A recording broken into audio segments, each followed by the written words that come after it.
एक बार बनाओ और साल भर मजा लो इस आम का। इतना जबरदस्त तरीका है आम को प्रिजर्व करने का।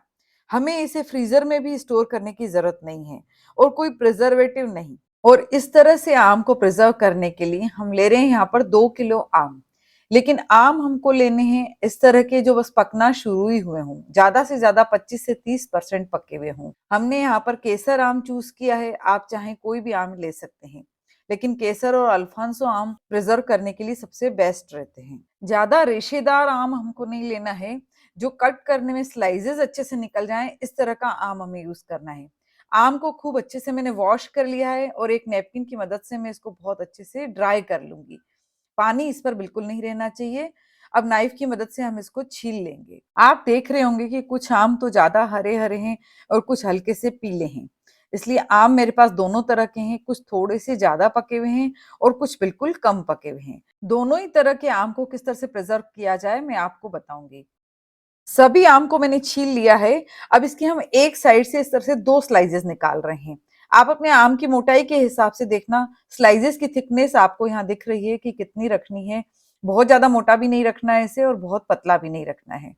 अब जो ये साइड के आम हैं, इनकी भी हम इस तरह से एक एक स्लाइस निकाल लेंगे और बाकी आम हम इस तरह से ही खाने में यूज कर लेंगे। ज्यादा बारीक बारीक कतरन हमें आम की नहीं करनी है। अब एक कढ़ाई के अंदर हमने कम से कम 1 लीटर पानी डाल दिया है। एक स्टैंड रखेंगे उसमें, और फिर जब ये पानी बहुत अच्छे से बॉईल हो जाए, तब हम यहाँ पर आम की स्लाइसेस स्टीम करने के लिए रखेंगे। मैंने एक प्लेट एक्स्ट्रा इसलिए रखी स्टैंड पे ताकि आम उबलते हुए पानी से टच ना हो। हमें सिर्फ 3 से 4 मिनट इनको स्टीम करना है। अगर हम कच्चे वाले आम की लेयर रख रहे हैं तो जो थोड़े ज्यादा पके हुए आम हैं, उसको हम सिर्फ 2 से 3 मिनट ही स्टीम करेंगे। पानी बॉईल होने के बाद हमें इसे 3 से 4 मिनट ही स्टीम करना है और फिर एक स्पेचुला की मदद से बड़ी केयरफुली इन्हें निकाल करके एक बर्तन में रख लेंगे हम। अब मैं रख रही हूँ थोड़े से ज्यादा पके हुए आम, इन्हें सिर्फ मैं 2 से 3 मिनट ही स्टीम करूंगी और फटाफट से इसे उसी बर्तन के अंदर में निकाल लूंगी। हम ले रहे हैं यहाँ पे सिर्फ 3/4 कप शुगर और इसको मैंने पीस करके बारीक पाउडर बना लिया है। आम के ऊपर मैंने इस तरह से शुगर का पाउडर डाल देना है और इसे फॉइल्स की मदद से अच्छे से कवर कर लूंगी। देखिए, एक चौड़े बर्तन के अंदर हमने आम की स्लाइसेस रखी हैं ताकि आम की स्लाइसेस टूटे ना।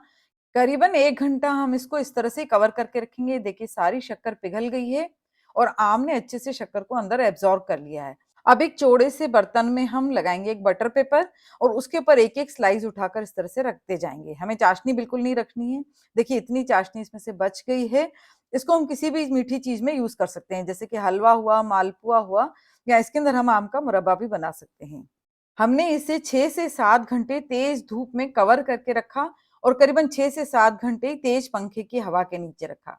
देखिए, बहुत अच्छे से ड्राई हो गए हैं। एक पीस को आप इस तरह से तोड़ के देखिए, बिल्कुल अंदर से ड्राई है ये। फिर इसमें हम डालेंगे शक्कर का बूरा या फिर पीसी हुई शुगर। बस 2 से 3 चम्मच ही हमें डालनी है, वो इसलिए ताकि ये आम के पीसेस आपस में चिपके ना। अगर आपके यहाँ धूप नहीं आती हो या हल्की धूप आती हो, तो आप इसे पंखे के नीचे भी ड्राई कर सकते हैं। और आप किसी एयर टाइट जार में आप इसको डाल करके रख दीजिए और पूरा साल लीजिए आम का मजा। इसे आपको फ्रिज में रखने की भी जरूरत नहीं है। चलिए, जल्दी मिलते हैं नई रेसिपी के साथ। धन्यवाद।